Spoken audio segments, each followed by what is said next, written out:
go Steph Curry shaking up on this exchange. Bumping knees on that play and came up hobbling, favoring that left knee. The contact was made right there. You see that left knee story. Offensive efficiency goes from 117. Yeah, that didn't look good, man. It's looking like the Warriors won't be catching no type of breaks from the basketball guys this season. At first, I thought it could have been an MCL injury, but the initial report says Steph is expected to miss multiple weeks with a lower leg injury. That's a pretty vague report, and they didn't specify if it was a knee or not. Following an MRI the next morning, the Warriors released a more detailed injury description. Look, y'all bear with me. I'm already knowing I'm probably gonna botch the pronunciation, so y'all be cool in the comments, bro. So the MRI confirmed Steph suffered a partial tear to a superior tibiofibular ligament and interosseous membrane. I don't think I botched that too bad, but y'all let me know in the comments if my pronunciation was on point or not.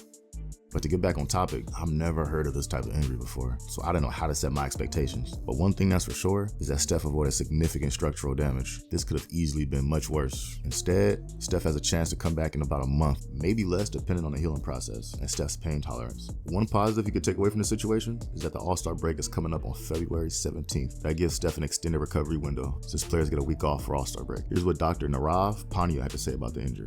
A lot of Golden State Warriors fans have questions about Stephen Curry's injury. Here's a quick breakdown. In that report, the Golden State Warriors describe a contusion to Stephen Curry's lower leg. Potentially what happened is that Stephen Curry did have an impact right in this area, the fibula. Now, if you look at the anatomy of the knee, you've got your femur, you've got your tibia, and your fibula.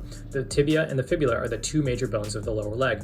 If you have an impact in the region of the fibula, what can happen is that the ligaments that actually connect the fibula to the tibia can be damaged. This is the superior tib-fib ligament that they were talking about. Now, the good news is for these injuries, the vast majority of them don't need surgery. Now, in general, the treatment principles for this are basically getting that ligament to scar in so that that joint actually is stable. If you think in general for soft tissue healing, that can sometimes be somewhere between 4 to 6 weeks, but every injury pattern is different. The Warriors medical staff, as well as how bad the injury was on MRI, as well as how he responds to treatment, will really determine how quickly he comes back. You're basically looking at pain and swelling control, you're looking at restoration of motion, restoration of strength, and the ability to get back on the court. Now, the good news is this seems like something that won't have any long-term lingering effects, and once those ligaments and structures heal, he should be back on the court for the Golden State Warriors. Thank you. For the Warriors to survive a month without Steph, the whole squad needs to be locked in. Poole and Wiggins especially are going to be counted on to take on more responsibility and elevate their game if the Warriors want to stay afloat in the West standings. Poole's played well when asked to fill in. He's averaging 25 and 4 as a starter. In Monday's game against the Thunder, Poole played one of the best games of his career. It was for sure his best playmaking game. He had a career-high 12 assists to go along with 21 points on 8 of 14 shooting. His decision-making was on point this game.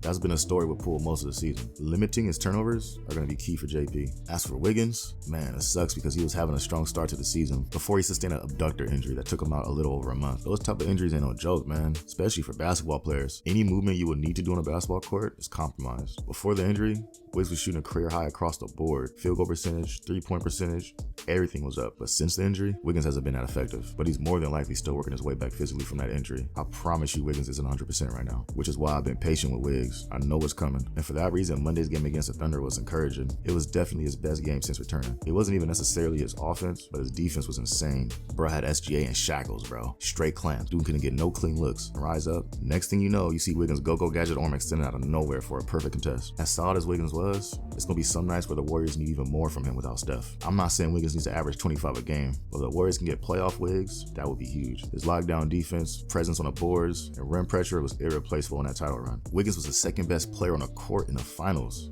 Think about that.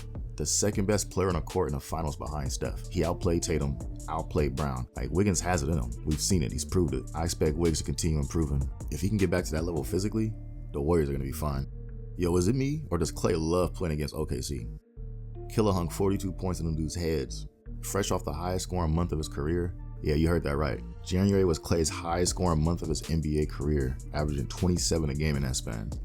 Klay's been one of the biggest reasons for the Warriors' turnaround recently, and the main reason they won this game. Klay went 12 of 16 shooting from 3.